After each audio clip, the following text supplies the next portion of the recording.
Kajingalang juga Meghalaya Democratic Alliance kabade ka kenhun sendrop jong baro ki parti ki badan haka Khubor menta kasngi ki la sheme karai ban kershan yu James ke Sangma kumu Kyrtong Monlang naga benta ke Elekshon MP Rajya Sabha kaban long haka khat pra tarik jeliu menta usnem.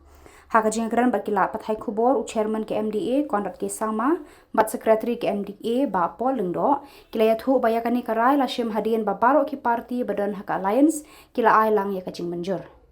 Layat hu baka jing tep kerteng jong Kyrtong ke MDA kanong haka santarik mata ubenai haka por arshiteng baje no phai sngi.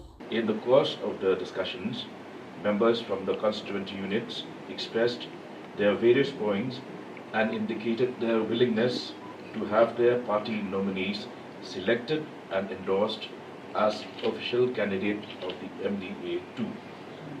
3.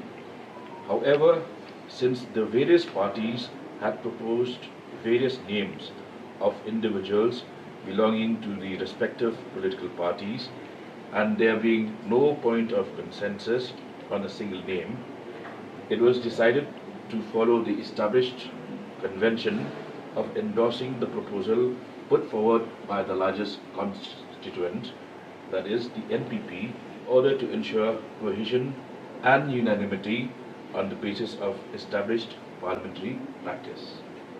3.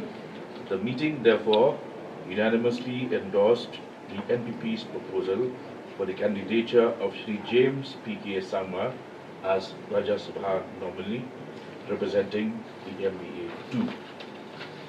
5.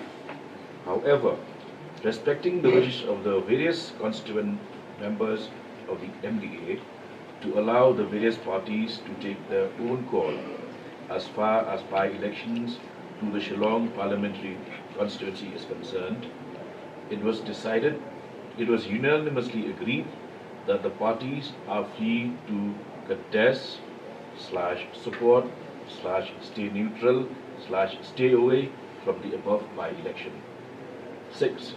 Since there was only one matter for consideration by the meeting today, the Honourable Leader of the Parliamentary Party of the MDA 2, Shri Konrad K. Samla, thanked all members present and concluded the meeting with a formal request to all members to work unitedly to ensure the successful realization of the decisions of today's.